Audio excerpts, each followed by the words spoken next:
Bismillahirrahmanirrahim. Assalamualaikum warahmatullahi wabarakatuh.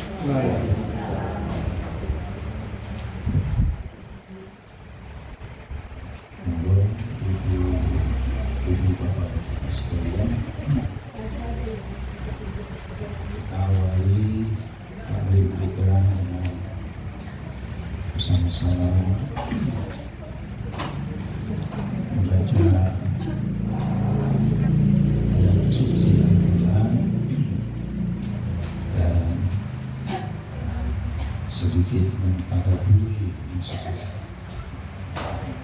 dan demikian kita mendapat pahala membaca, mendengar dan mentadaburi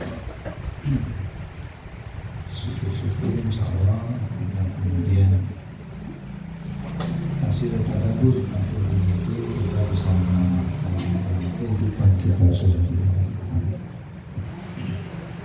A'udzu billahi minasy syaithanir rajim.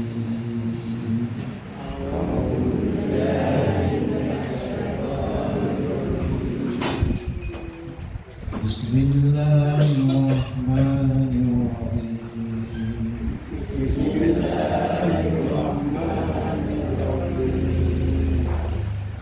Lahu maqalidus samawati wal ardi.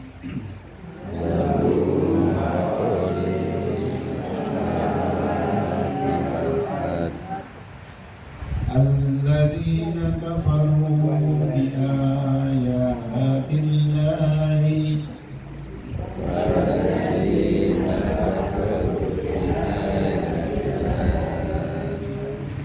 ulaika humul khasirun.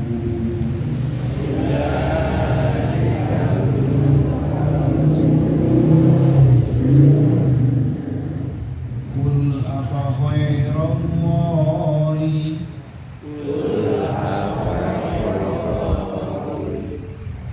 ta'muruni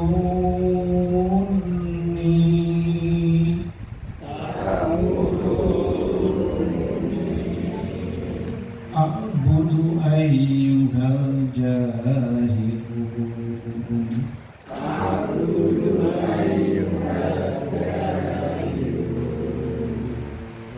Wa laqad uhiya ilaika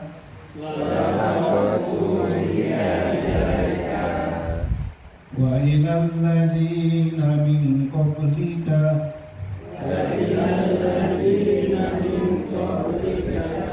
la in asyrakta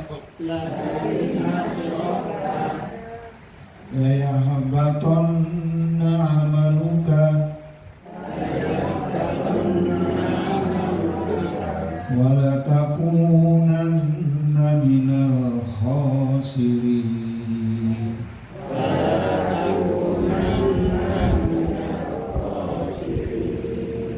Walillahi fa'bud wa kum minas syakirin.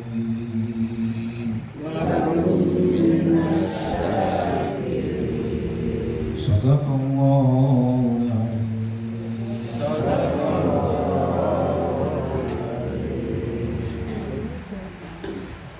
Ayat-ayat yang baru kita baca itu intinya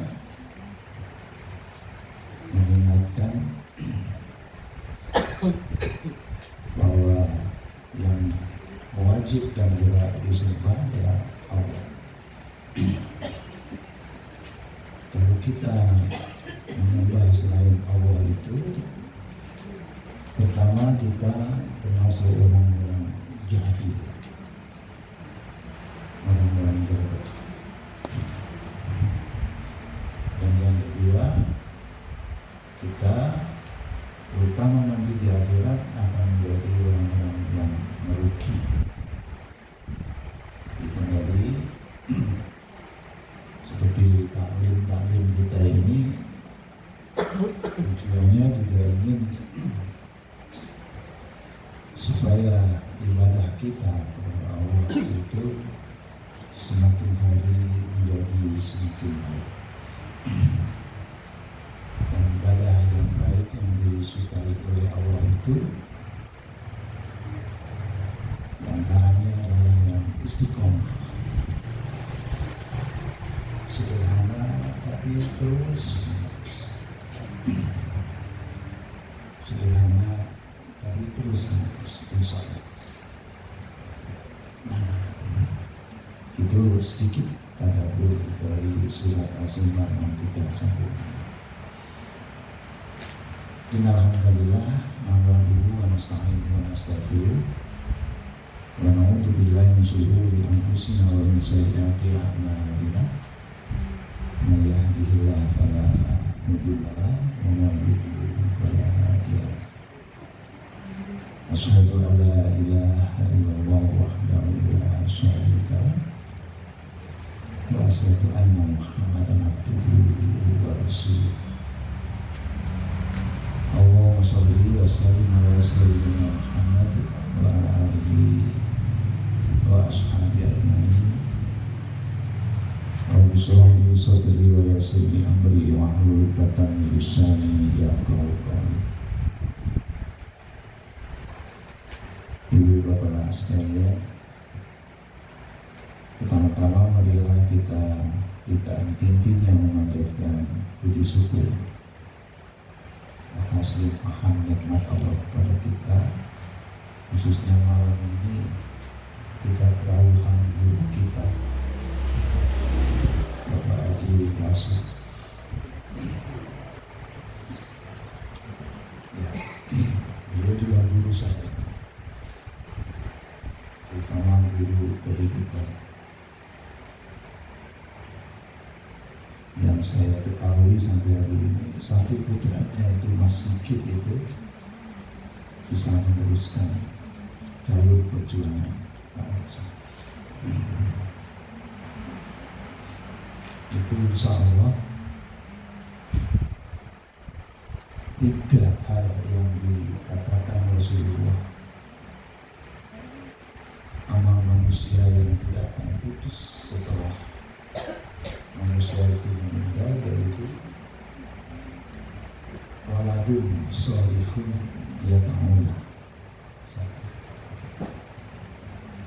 Jelas masih itu anak soleh, dan Pak Rasul itu untuk menjadi anak soleh nggak harus diberi nama soleh, nggak harus diberi nama soleh. Kadang-kadang orang itu jenis gitu. Ya. Makanya ada ulama itu yang tidak mau memberi nama putra-putranya itu dengan nama Muhammad. Alasannya sederhana, saya tidak mungkin memberi anak saya Muhammad, karena kalau saya marah pada anak saya itu, saya akan teriak, ya Muhammad, anak.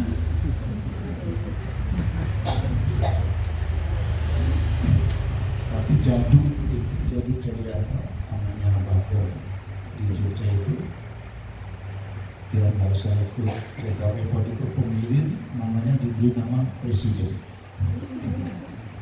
otomatis jadi presiden, jadi otomatis jadi presiden. Nah, dalam Islam memang nama itu banyak maknanya. Di antaranya adalah doa. Rasulullah sering kalau ketemu orang namanya tidak benar, tidak baik, salah, diperbaiki, suruh memperbaiki. Saya punya teman pegawai musola. Satu hari saya sering isi taklim pada ibu-ibu, istri karyawan ya, dan karyawati itu. Ada yang nanya pada saya, Pak, apa artinya Aslami? Saya cuma mention aja, karena saya tahu suaminya namanya Kaslami. Ibu penasaran ya? Padahal ibu udah tahu. Kaslami itu artinya males. Suami ibu males ya. Kalau iya ya berarti doa bapaknya terkabul. Bapak kos saya di Jogja punya anak perempuan diberi nama Khosyiati. Khosyiati itu artinya takut, khawatir, tapi anaknya berani sekali. Punya 2 anak laki-laki, tidak ketahuan siapa bapaknya. Saking-sakingnya keluar masuk kamar anak kos laki-laki. Tapi berani. Jadi makanya nggak pernah kepikir ini nekulakan anak di Jogja itu isinya was-was. Jadi itulah kita bersyukur beliau hatinya belum lepas dari sini. Kelihatannya sengaja datang sampai sini hari Jumat supaya bisa ikut kajian ini, Masya Allah. Ini guru kita, guru saya. Kadang-kadang saya sudah tahu jadwalnya itu juga berusaha boleh alasan bisa pamit. Bisa pamit. Ya, kemarin saya nyari-nyari kacamata saya di kampung jas, kemarin saya pakai jas. Sudah saya raba-raba ini tidak ada, sampai 2 hari ini pun Mas Mita tolong ditanyakan Pak Haji Samsudin Alat, barangkali saya ketinggalan di meja, tidak ada ditanya. Terus saya sudah mulai kerja, saya buka lagi, saya ambil lagi jasnya, saya tengok kantongnya bukan raba-raba gini, ada kacamata di situ langsung.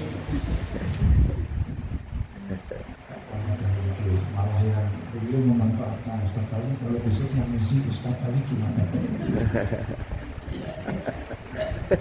Itu rezeki. Alhamdulillah saya lagi berusaha untuk tidak menolak kalau disuruh ngaji, karena kalau nggak gitu ibaratnya kapan saya baca Al-Quran meskipun cuma 4 ayat gitu, meskipun juga 4 ayat kalau kayak itu. Selamat dan salam, marilah kita sanjungkan dan mudah-mudahan tercurahkan bagi baginda Nabi Agung yang malam hari ini kita akan coba lihat. Tema ini sengaja saya beri judul Episode Terindah karena kita ingin melihat sisi-sisi indahnya, sisi-sisi indahnya dari surah Rasulullah. Kalau kita lihat pertama, Rasulullah, kelahiran Rasulullah itu jawaban Allah dari doa Nabi Ibrahim alaihissalam. Buyut.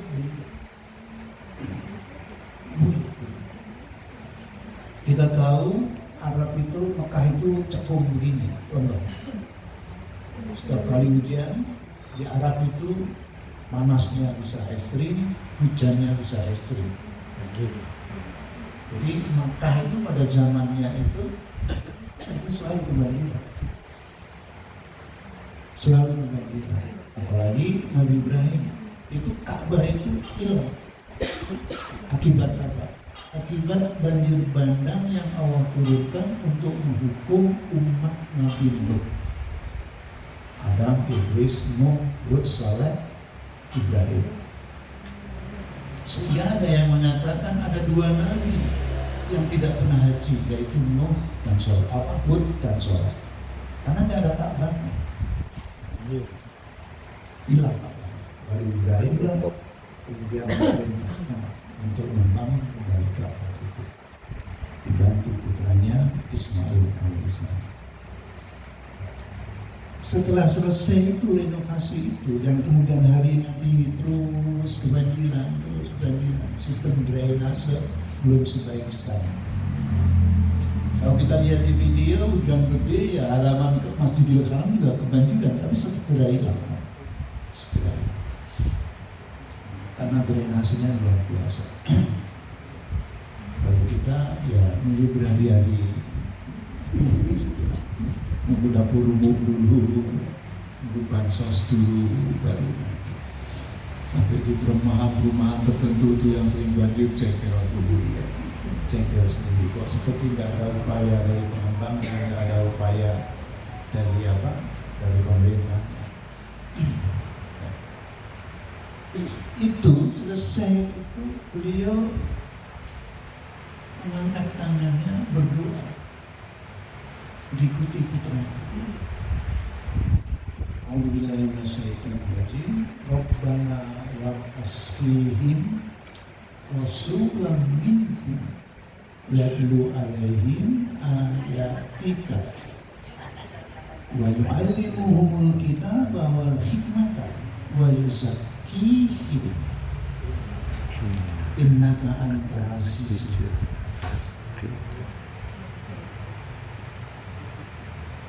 Rabbana, ya Tuhan kami, wab'as fihim, utuslah di tengah-tengah mereka Rasulullah, seorang Rasul.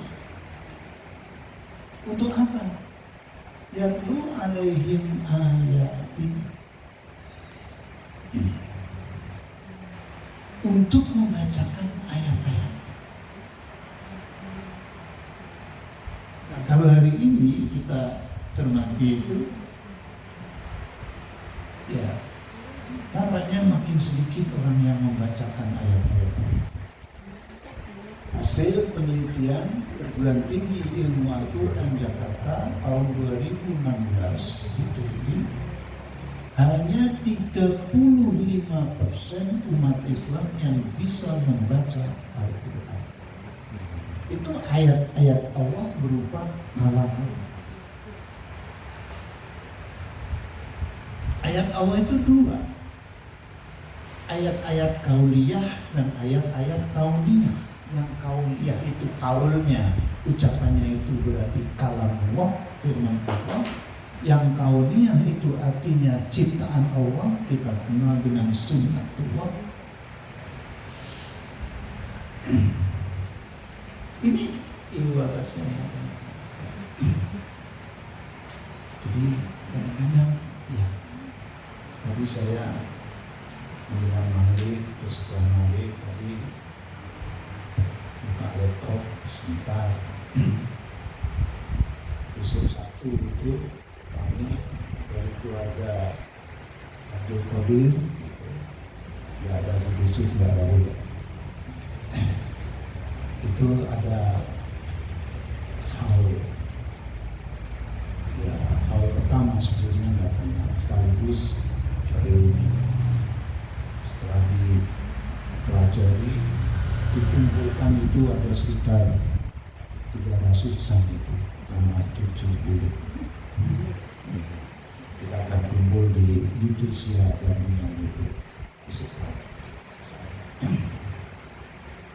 Nah, saya diminta memberitahu kira-kira apa.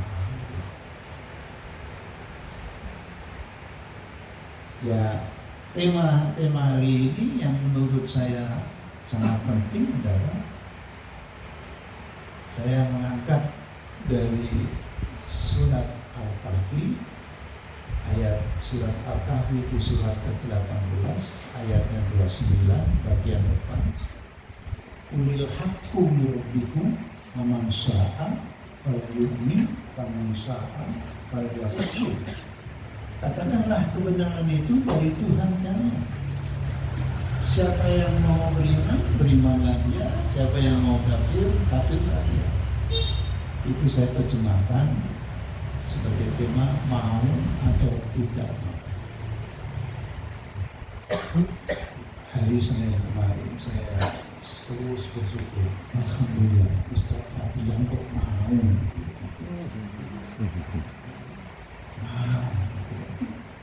Meskipun produksi mesin maju dan mundur, saya tahan tetap di depan. Imamnya di depan. Hari ini yang saya pernah berikan contoh cerita, bukan kisah. Kalau kisah itu pasti terjadi, tapi kalau cerita itu bisa karangan, bisa kayak dongeng itu. Dongeng itu lebih dongeng itu lebih imajinatif lagi. Khayal bisa di karangan khayal. Saya coba ya. Yang ini kan bisa di satu daerah ini pernah saya sampaikan, saya ulang lagi karena biasanya ya kalau cerita itu lewat aja gitu. daerah kabupaten seorang bupati ingin meresmikan beberapa proyek pembangunan di daerahnya. Untuk kepentingan itu, beliau menghubungi menteri terkait. Biasa, kita ada hiburannya. Hiburannya biasa lagi dangdut. Ketika rehat itu, setelah persemian itu, ramah-tamah, dangdutnya naik, penyanyi pertama naik. Penyanyi pertama ini lumayan cantik, tapi suaranya kurang bagus. Yang tepuk tangan itu cuma 30 orang. Penyanyi kedua tidak cantik, tapi suaranya bagus. Naik yang tepuk 70 orang. Nah yang ketiga ini, karena hidungnya itu sudah jelek nyanyinya, suaranya jelek lagi. Tapi yang tepuk tangan 100%. Pak Menteri heran, kaget. Sambil malu-malu tanya sama Pak Bupati. Pak Bupati, boleh nanya, ada apa dengan warga Bapak? Emang kenapa? Itu dikatakan yang penyanyi pertama begini, yang ketiga itu sudah jelek orangnya, suaranya jelek. Kenapa mereka tepuk tangan sini? Bupatinya sambil malu-malu mengatakan, mohon maaf Pak Menteri, yang ketiga itu istri saya. Orang sudah kehilangan kemampuan. Mau nggak mau, ya harus. Kalau enggak, tahun depan nggak dapat bansos. Saya larang beliau gitu, kalau ngaji kan bahasanya begitu. Tapi saya kalau nggak ada yang kritik terus masa kemungkaran dibiarkan saja. Tugas kita kan cuma memang harus hanya menyampaikan. Soal berubah tidak itu urusan. Inna rabbaka huwa a'lamu biman dhalla an sabilihi wa huwa a'lamu bil muhtadin. Sesungguhnya Tuhan yang tahu siapa yang akan mendapatkan petunjuk, siapa yang akan tersesat. Itu An-Nahl ayat 125. An-Nahl itu ayat ke-16 atau 16 ayatnya 120. Jadi Nabi Ibrahim berdoa kirim Ba'aswihim rasulan min anfusihim, dari golongan mereka sendiri.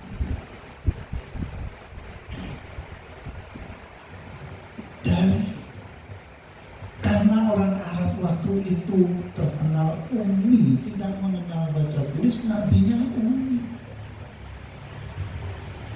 Meskipun maksud Allah itu ada maksud yang lebih agung, yang lebih besar. Kenapa Rasulullah dibuat ummi? Bukan dibuat. Kenapa Rasulullah ummi? Tidak mengenal baca tulis. Supaya tidak ada yang menuduh Al-Quran itu buatan Rasulullah. Meskipun begitu ada. Tapi bagi orang yang jujur, ahli bahasa, ahli syair, ini bukan buatan Muhammad. Bahasanya tidak pernah kita kenal di negeri Arab ini. Termasuk nama beliau itu Muhammad itu tidak dikenal, tidak umum. Ya, yang umum itu ya Abdullah, meskipun nggak pernah sekolah. Umar. Saya suka menggoda nama-nama murid-murid saya. Kalau dulu waktu masih suka mengawasi ujian itu saya keliling. Ketika ujian bahasa Arab itu namanya Abdul Rauf, tapi bahasa Arab kayak saudara. Mending aku bawa Cahyono. Karena jawab bahasa Arab jenengku Jawa gitu. Orang tua itu perbuatan.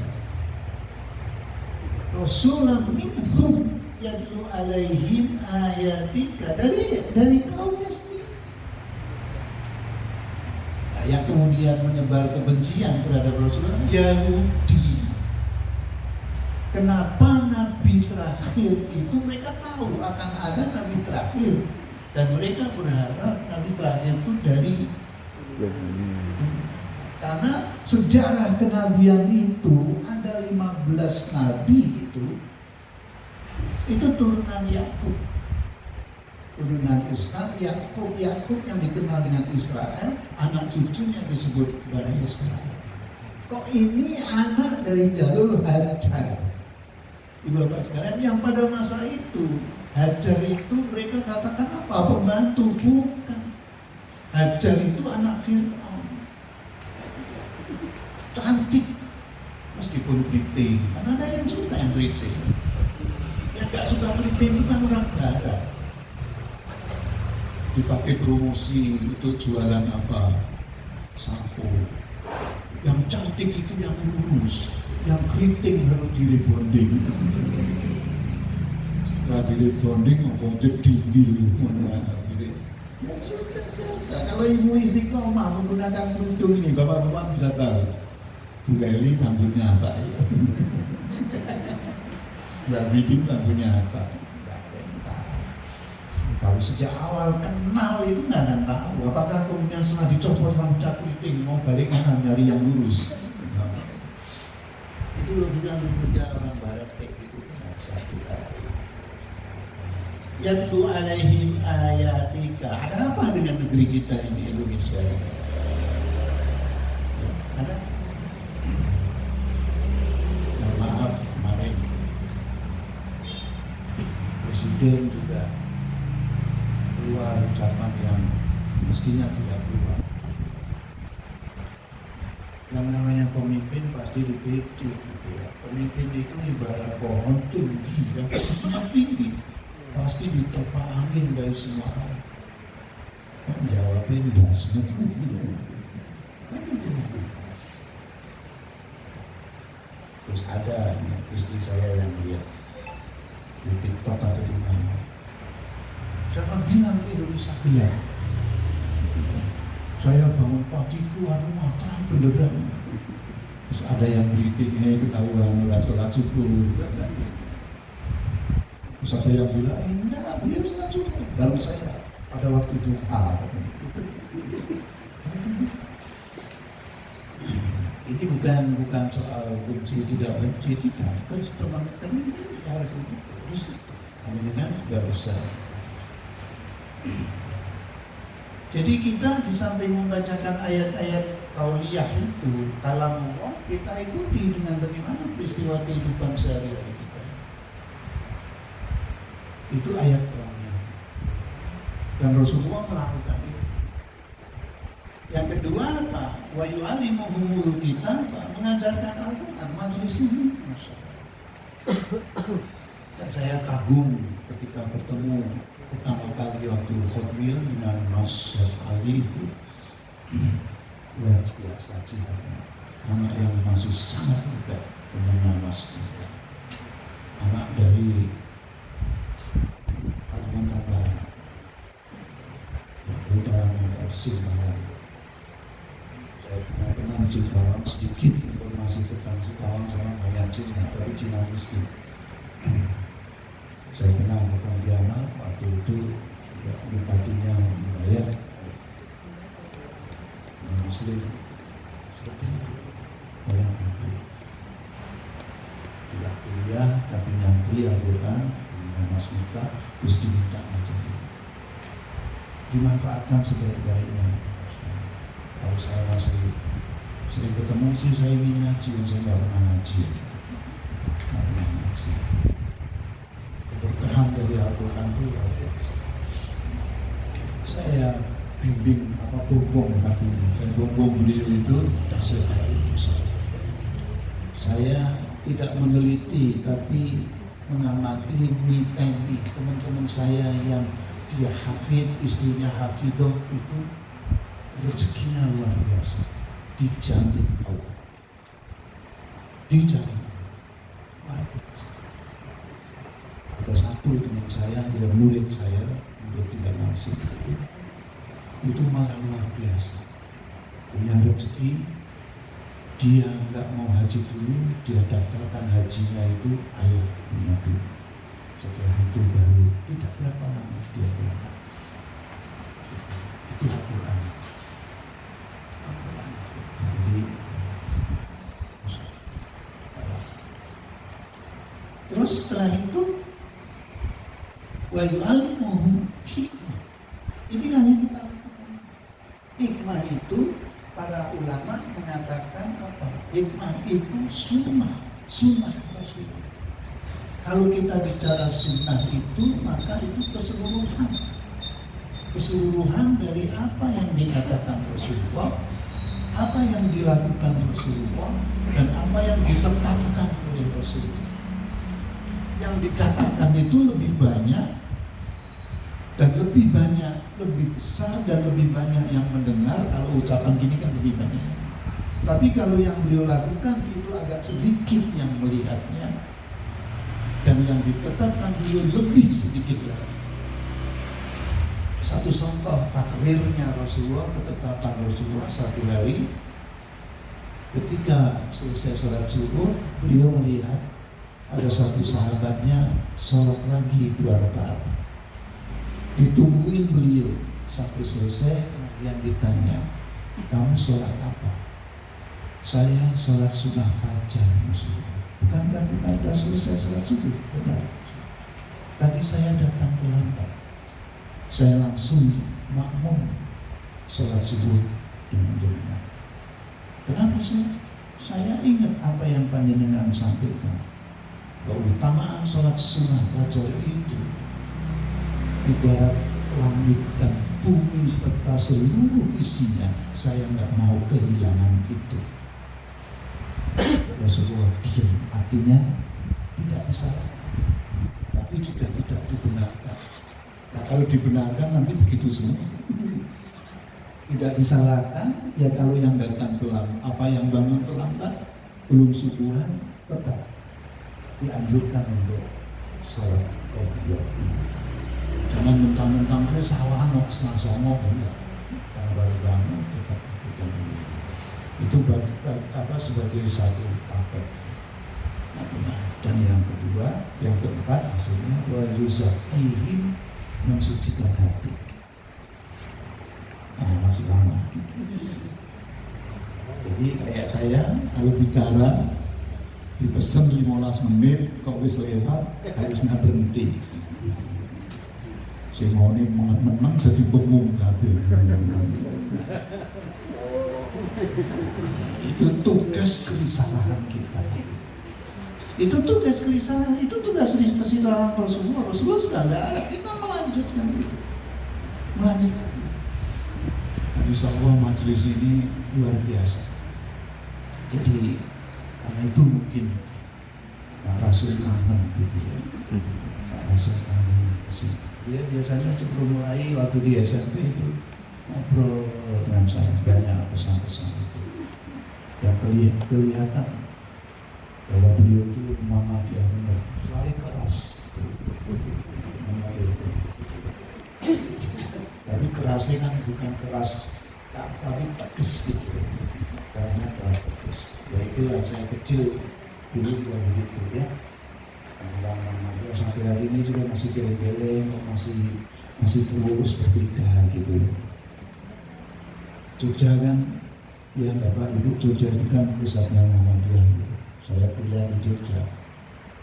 Saya waktu kuliah itu target saya 3. Saya harus belajar karena saya kuliah, saya harus jadi sarjana. Meskipun pas hari terakhir itu saya terjadi pergulangan, apa benar saya harus jadi sarjana. Saya waktu itu udah mikir gitu, biar mantep saya pengen nikah dulu. Bilang sama ayah saya lewat teman saya, ayah saya ketawa. Kasih amanah satu belum selesai, kok minta amanah lain. Saya kerjakan selesai kasihnya, selesai skripsinya malah nggak ingin menikah. Yang pertama, yang kedua berorganisasi. Saya kan calon pemimpin. Saya tiap malam itu kamar kos hanya untuk itu. Jam 12 malam saya baru pulang, baru tidur. Baru pulang. Waktu di Bandung itu terulang lagi begitu. Dan yang ketiga, saya harus cari pacar, dalam arti calon istri. Saya ingin selesai sekolah mau menikah nggak ada calonnya. Lili, ambil mata, ketemu mata, ada yang saya taksir, rupanya dia juga memperhatikan saya. PDKT, jadi kenal, saya bilang saya pengen silaturahim ke rumah, pengen ketemu bapak ibu, saya pengen serius, orang Bantul, kamu bayang Bantul, dekat mati semuanya, aku masuk sana. Sampai sana, setelah masuk ke rumah, bapaknya belum pulang, hanya ibunya. Ngobrol sedikit, tiba-tiba ibunya bertanya, Mas, tadi nyun Virsa, ibu, panjenengan sholat subuh nggak mau kunut, spontan saya jawab boten. Senangnya bukan ini. Wah, Muhammadiyah itu. Senang. Pulang itu saya sedih. Saya sudah bikin orang tua salah paham. Ketika beliau bertanya apa kalau sholat subuh saya baca kunut, saya jawab enggak. Memang saya tidak baca. Karena setiap kali sholat subuh saya kan makmum, yang bacakan imamnya. Amin, saya cuma gitu. Kan apa yang dilakukan imam kan ikut gitu, nggak bisa. Meskipun kita nggak pakai kunut, imamnya kunut, terus kita hukum sendiri, nggak bisa. Itu sampai segitu. Sampai orang-orang NU itu menyebut Muhammadiyah itu bukan Muhammadiyah, Ahmadiyah gitu. Zaman itu gitu ya, Ahmadiyah. Sampai itu luar biasa. Teman-teman saya, kamu itu Muhammadiyah apa NU? Yang NU bilang, kamu harus belajar aswaja lagi. Kamu harus belajar ke Muhammadiyah lagi. Sampai hal yang sederhana, cara ini masjid Muhammadiyah NU piye gampang, anggur sandali rapi Muhammadiyah, sandali tumbuh-tumbuhan NU. Sampai sejauh itu ya. Ya artinya sudah tidak saatnya lagi ya. Sudah pasca. Waduh zakihim. Yang kedua, apa enggak indah itu? Rasulullah itu nanti di sini nasabnya itu sampai Adnan itu yang disepakati ya. Ada 21 itu buyut Adnan. Adnan itu disepakati anak Ismail. Nah setelah Ismail kan Ibrahim, kedua ini banyak kan. Nah kita aja baru saya ini ya Bakadir itu yang bisa kita mau haul itu nggak tahu dari yang kumpul yang ada itu. Nggak tahu orang mana, Bapak Sopo. Waktu bapak saya masih ada, saya tanya, kakek itu orang mana? Orang ngerti. Dia ngerti ini bangun wong kene, guru ngaji ning kene, kawin mbek wong kene. Saya cuma batin begini, pantesan nek bodoh aku ora tau lunga. Asli pentol kok ya. Ya di situ dia bodoh. Apa bilang bodoh? Untuk tolong kan gitu. Saya kemana-mana. Paling-paling ke Burbin THR gitu ya. Waktu itu masih itu dari sini ngetek. Soalnya nggak ada. Ya itu kalau kayak gitu kan dia jadi bisa cerita. Itu bayangkan, itu jelas itu nama-namanya itu pada indah itu nasabnya. Allah kendaki begitu. Ada saksi-saksi sejarah. Ada saksi-saksi. Jadi yang itu semua para ulama sepakat, ahli sejarah itu sepakat bahwa yang sepakat Adnan itu anak Ismail, jelas Ismail itu anak Ibrahim, tetapi ini ada beberapa hal yang tidak disepakati, tidak masalah. Yang penting kan dalam belajar sejarah itu Bapak sekalian ada hal yang harus kita perhatikan antara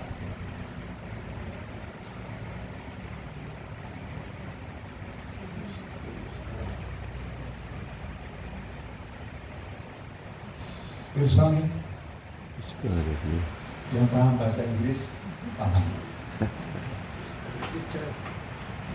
Histori itu sejarah. Kalau histori sejarahnya sing dongeng. Tapi Rasulullah itu meskipun berbeda itu sejarah. Di situ saya tulis lahirnya ada yang bilang 9 Rabiul Awal, ada yang bilang 12, nggak masalah.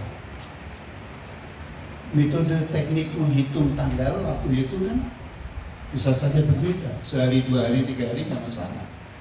Hari ini juga kita berbeda. Mekah kemarin udah Idul Fitri dulu, kita belum. Orang-orang awam kan bingung, awalnya beda kok akhirnya so podo. Sing awalnya podo kok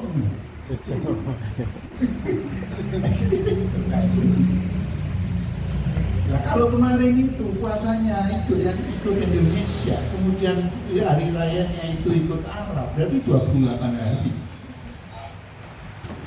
28 hari. Nah itulah untungnya kan bukan kita yang memutuskan, pemimpin kita. Jadi nanti yang bertanggung jawab pemimpin kita itu. Nah ini yang pemimpin itu tunjangannya gede, siksanya gede, ini gede. Ini indahnya di situ. Nah kita ini ada yang paham. Sing jenenge Ali Bowo ini dulu yang mengharapkan kelahirannya siapa? Nama saya nama saya itu aslinya Bowo Cahyono, orang alimi. Hanya karena saya sakit-sakitan oleh kakek saya, Mbah Suharli yang musola Al-Hasanah, tambahi Ali. Ali, mari lorong. Kemana-mana daftar sekolah nggak ada namanya daftar pakai surat-surat akte kelahiran, moro pakoni. Adik mau sekolah di asmani sistem Ali Bowo Cahyono, tulis. Coba dipegang telinganya. Saya megangnya begini loh, masuk. Kan kudu ini saya ini ya gitu. Gitu aja saya dari kecil dicelalean. Itu dulu. Akhirnya sampai saya, alhamdulillah saya nggak ikut ujian SD.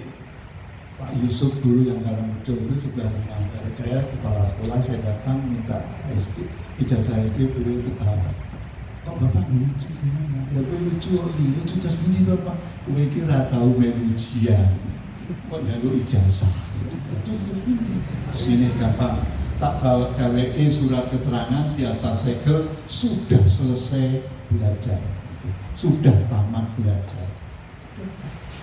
Untung saya nggak jadi pegawai negeri, apalagi presiden jadi masalah ijazah. Jadi masalah ijazah itu. Ya, malah terakhir itu saya kehilangan ijazah S1, nggak tahu kemana. Teman-teman saya nyindir paling buat sekolah nggak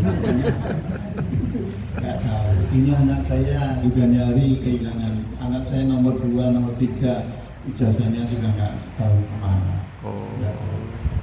Jadi ya bawa lah, nggak tahu ya. Memang nggak ada yang jadi pegawai negeri, jadi nggak masalah gitu.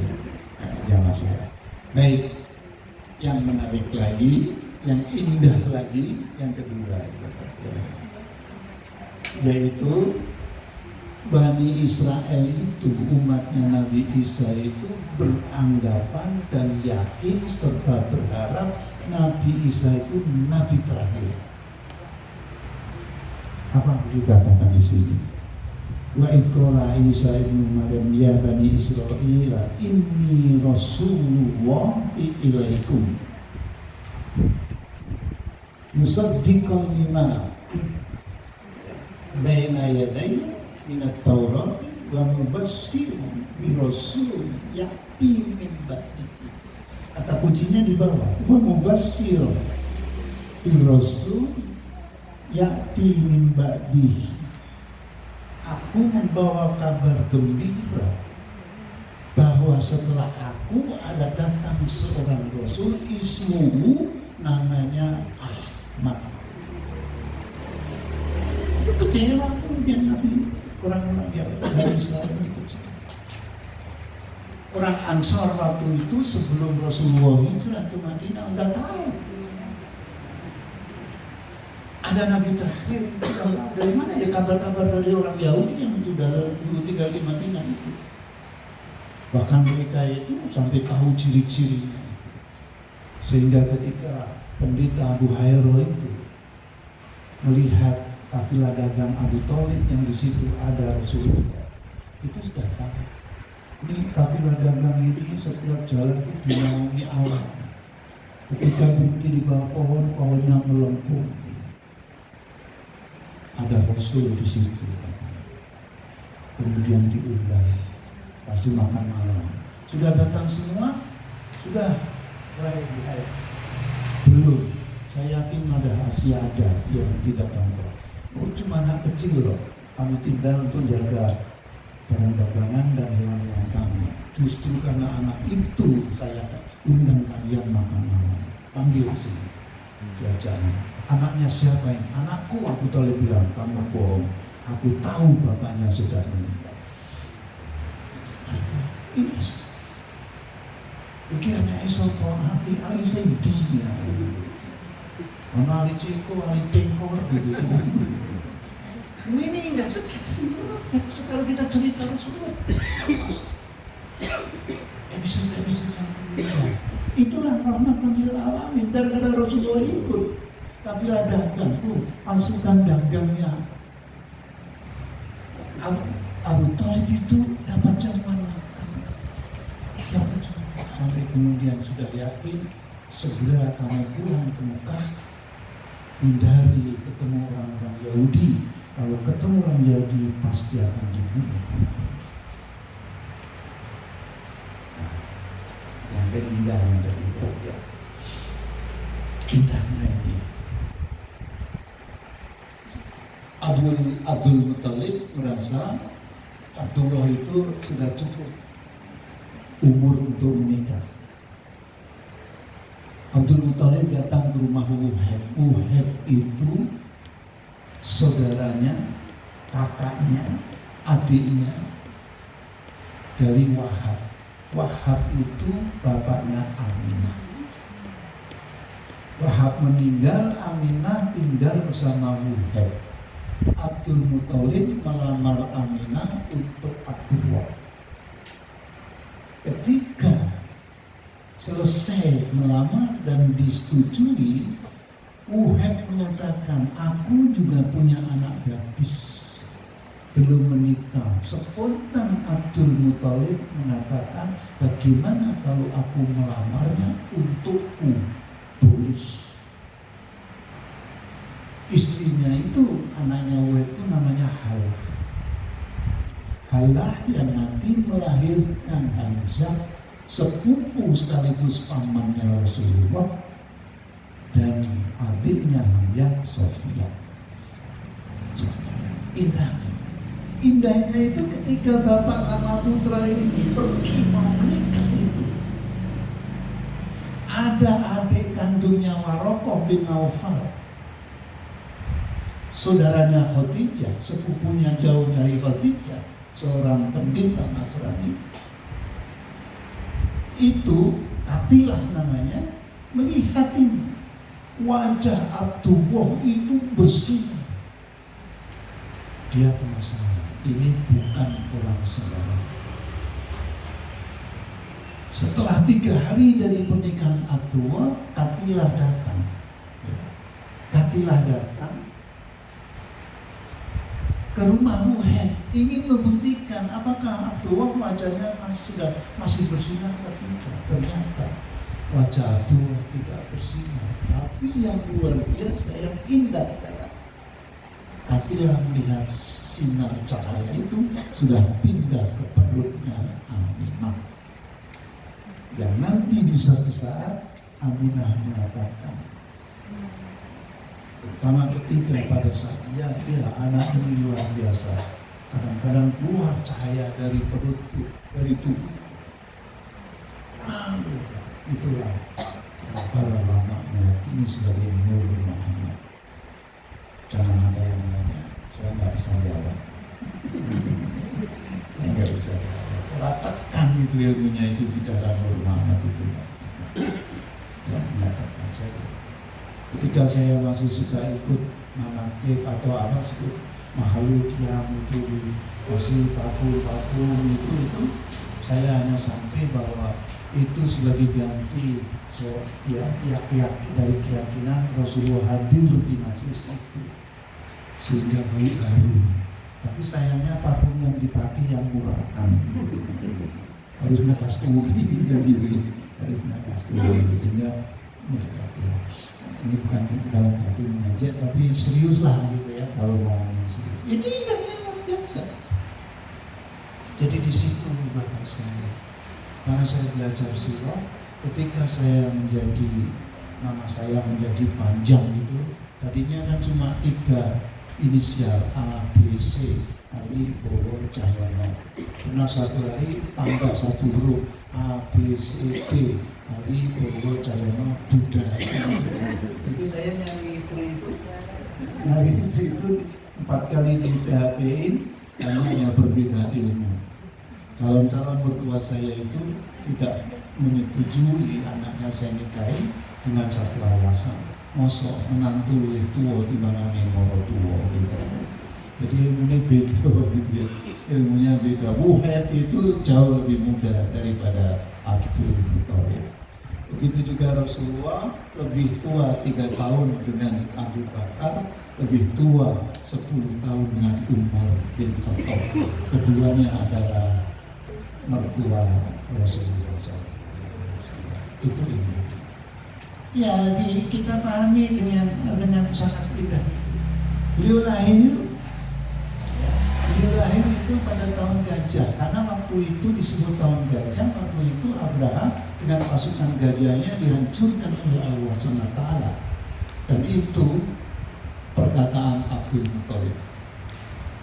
Ketika Abraham dan pasukannya hampir memasuki kota Mekah, beliau tinggal di pinggiran kota.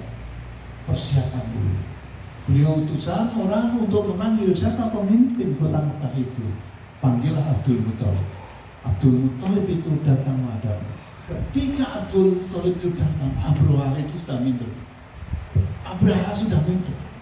Melihat raut wajah dari Abdul Muthalib itu, dia meskipun raja tidak semulia dari Abdul Muthalib. Dia cerita, kamu tahu siapa saya? Iya tahu. Terus kamu nggak takut sama aku? Nggak, ngapain takut? Terus kenapa saya kesini hanya ingin minta unta-untaku yang kamu ambil, domba-dombaku yang kamu ambil, kembalikan ke sungai. Kamu kepemimpin kota apa macam begini, kata Abraham. Aku datang akan menghancurkan Ka'bah. Itu bukan Ka'bahku, itu ada yang punya. Nah, terus nanti yang punya yang menjaga Ka'bah itu Abdul Muthalib. Maka Abdul Muthalib kemudian selesai kembalikan itu, saya mengumumkan pada seluruh penduduk Mekah, ayo kita naik ke bukit-bukit itu, kita saksikan apa yang akan terjadi. Disitulah mereka melihat alam taro kaifa fa'ala rabbuka bi ashabi alam yaj'al kaida fitan wa arsala alaihim tayran ababil tarmihim bihijarin faja'alahum ka'asfin. Kemudian kalau kita lihat contoh-contoh peristiwa, ya, peristiwa itu apa yang dikatakan oleh Aminah. Ada suara. Para penulis sirah meyakini yang bersuara itu Jibril. Kamu mengandung calon pemimpin manusia. Kalau dia lahir sepenuhnya aku akan serahkan kepada Allah. Tolong beri nama dia Muhammad. Ketika lahir, Aminah memanggil pembantunya, Ummu Aiman, tolong panggilkan kakeknya. Abdul Muthalib datang, digendong, diciumi, terus mau dibawa ke Ka'bah, pesan. Ada suara yang minta nama anak ini Muhammad. Ustaz Abu Dayat yang mampu menjelaskan tentang bayi ini. Ibu bapak sekalian bisa lihat YouTube-nya. Ya, YouTube-nya tentang Ahmad, Muhammad, Mahmud. Saya hanya menikmati. Tapi karena saya tidak punya ilmunya, nggak bisa menjelaskan lagi. Nggak bisa menjelaskan lagi. Itu Ustaz Abu Dayat. Ya, silakan kalau itu Abu Muthalib masuk, ya, kemudian masuk Ka'bah, dia keliling Ka'bah, keluar di pintu Ka'bah, dia umumkan cucunya namanya Muhammad. Orang pada heran, itu nama yang tidak biasa digunakan itu. Sebelum sampai ke ke Ka'bah itu dia mampir dulu, Hamzah yang sudah lahir lebih dahulu dikenalkan, ini sepupumu, cium dia. Maka di kemudian hari ketika Rasulullah mau melamar Khadijah, yang diminta melamar siapa? Hamzah. Bukan Abu Thalib, tapi Hamzah, karena sepupunya. Saking itu ada yang menulis karena Rasulullah itu rada mangkal gitu, kenapa nggak Abu Thalib? Karena Abu Thalib itu punya anak gadis namanya Fathitah, ya, yang di kemudian hari namanya berubah menjadi Ummu Hani.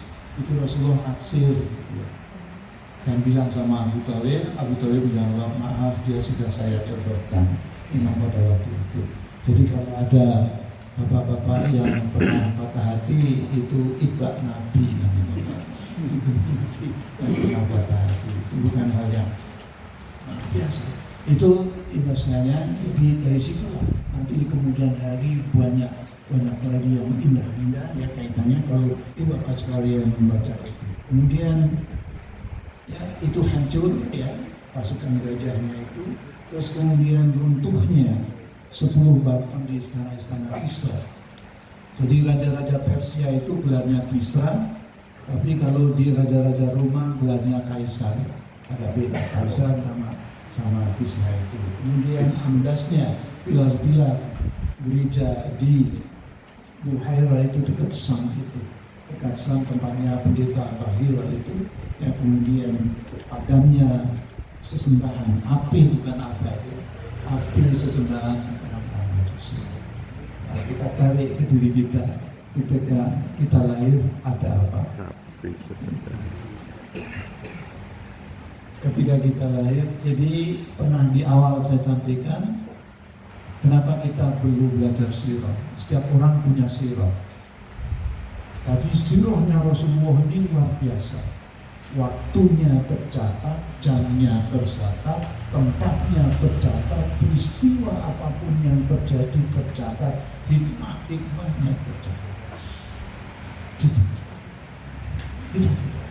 Jadi semua itu kalau kita belajar sirah. Ya dalam kehidupan sehari-hari itu masuk. Satu hari bagi contoh. Satu hari para sahabatnya ada Ali bin Abi Thalib. Ali itu terkenal nakal gitu ya. Ali bin Abi Thalib lagi makan kacang. Saking nakalnya Ali itu ketika makan kacang, kulitnya itu ditaruh di tempatnya Rasulullah. Setelah selesai Ali bilang, tuh lihat Rasulullah makan kacangnya paling banyak. Buktinya kulitnya paling banyak. Apa kata Rasulullah? Tuh lihat Ali bin Abi Thalib tuh makan kacang sama kulitnya. Nggak ada kulitnya. Ada seorang kakek-kakek membawa satu mangkok anggur, kasihkan Rasulullah. Dia pengen tahu, anggur itu kecut, tapi Rasulullah sambil senyum-senyum terus dimakan. Yang penasaran kan para sahabat, ada apa dengan Rasulullah? Tidak biasanya, beliau itu biasanya kalau dapat hadiah pasti dibagi dengan kamu. Kenapa ini tidak dimakan sendiri? Habis mangkoknya dikasihkan, kakek ini tersenyum, terima kasih Rasulullah, pamit pulang. Para sahabat protes, kenapa kau makan sendiri? Rasulullah tampil tersenyum, tahu gak? Uang gurunya itu sampai pakai, sampai protes itu, mesake, baik, pasti dia makan itu. Dan banyak hal yang yang terakhir indahnya dari nasab. Ya, ini saya potong dan saya tidak mampu menjelaskan dengan baik. Ustaz tadi saya hafal sampai Nabi Adam, ya, sampai Nabi Adam. Saya memang salah satu kelemahan saya itu ingatan saya itu tidak baik. Saya tidak tahu, tapi saya menduga karena banyak dosa itu jadinya ingatannya nggak bagus itu. Ingatannya nggak bagus. Tapi yang jelas kalau kita lari ke kita, saya hanya tahu ayah saya Muhammad Munawar yang dulu itu disebut Munawir. Kemudian ada yang protes, Munawir kok jadi Munawar? Orang ngerti gitu. Dan ayahnya Abdul Qadir. Saya tanya tadi dari mana, nggak tahu. Apalagi kalau saya tanya buyut saya, bapaknya Mbah Abdul Qadir kayak apa? Panjenengan yang masih terus itu beruntung. Tapi sampai berapa sekarang? Rasulullah sampai adenan itu 21 generasi. Kemudian dari Adnan sampai Ismail itu ada sekitar 20 juga. Luar biasa. Kita nggak. Nah ini yang diselisihkan, yang tidak disepakati, Tapi Adnan anak Ismail sepakati terus naik. Nah ini yang luar biasanya lagi adalah di sini yang saya bilang sangat indah itu dari nasab-nasab beliau itu ketemu 3 dari imam madhab. Yang tidak ketemu Imam Hanafi, Imam Malik ketemu, Imam Syafi'i ketemu, Imam Ahmad bin Hanbal ketemu. Dan beliau-beliau ini awalnya lebih tua karena jalurnya dari buyut-buyut yang tinggi-tinggi itu penyebar. Itu dan yang luar biasa, nasabnya juga ketemu dengan 3 sahabat utama beliau, Abu Bakar, Umar, Utsman. Nah, nggak tahu Pak Rasul ini putranya 9, pisahnya juga banyak. Ketemu nggak Pak itu yang satu kakek, satu buyut gitu? Sampai kata sekali saja. Dua tingkatan masih ingat. Kan nggak ketemu sampai ini ya, sampai yang misalnya kan karena buahnya itu urutannya udah jauh, itu akhirnya ketemu menikah jebule baik kayak bodoh gitu kan gitu. Nggak ada. Itu yang kecil. Itu indah kalau begitu itu. Kalau begitu indah. Nah, begitu indah. Makanya satu anak saya ini menikahi sepupu. Yaitu istrinya itu adik ipar saya. 6 tahun baru punya anak. Tadinya pada khawatir dia nggak punya anak, wong sepupu dekat itu enggak. Itu saya nggak harus yakin gitu kan ya. Karena pada zamannya Adam juga menikahkan putra-putrinya silang gitu. Putra-putrinya silang, kemudian juga turun sampai kita ini. Alhamdulillah. Nah itu nanti dongengnya ceritanya ketemu. Ya ketemu, jadi dari jalur misalnya mertua saya itu kan Pak Rosidin sama Bu Mimin, ya Bu Mimin, Pak Rosidin dengan Bu Mimin. Nah ini nanti kan mertua anak saya ini kan anaknya Pak Rosidin sama Bu Mimin. Nah, ini juga ketemunya saya, ibunya itu kan anaknya Bu Mimin juga, itu anaknya Pak Rosidin. Nah, indah itu seperti itu. Nah itulah ibu bapak sekalian, kita mencoba. Jadi spirit yang demikian ini yang bisa kita ambil. Kenapa kita nggak membuat indah kehidupan kita? Pesan saya dalam surat Al-Lail itu, fa'ama man a'ta wa taqa wa sadaqa husna fasanyassiruhu lil yusra. Fa'ama man bakhila wastaghna wa kadzdzaba bil husna fasanyassiruhu lil usra. Artinya apa? Kalau kita mau berbuat baik, dimudahkan Allah. Begitu juga kalau kita berbuat jelek, juga dimudahkan. Sama-sama dimudahkan. Kenapa kita memilih yang jelek? Spiritnya di situ. Kita ini makhluk paradoksal yang setiap saat harus berjihad. Ikut yang jelek atau ikut yang baik. Ikut yang jelek atau ikut yang baik. Pak Haji, teman-teman sekalian, ibu bapak sekalian, terakhir sekali, semangat tadi mau atau tidak mau, baru kita bangun semangat mau itu. Semangat mau itu teladan para nabi. Sedang semangat tidak mau itu teladan iblis laknatullah. Ketika iblis itu diminta untuk sujud kepada Adam, dia menolak. bahkan wastakbar, menyembahkan diri dengan mengatakan ana khairu minhu khalaqtani min nar wa khalaqtahu min. Aku lebih baik daripada dia, kau ciptakan aku dari api, kau ciptakan dia dari api. Apa yang terjadi? Itulah iblis. Sedang mau itu teladan para nabi. Teladan para nabi. Saya sering memulai dari Nabi Nuh. Ya, Nabi Nuh suruh membuat perahu. Yang terjadi itu.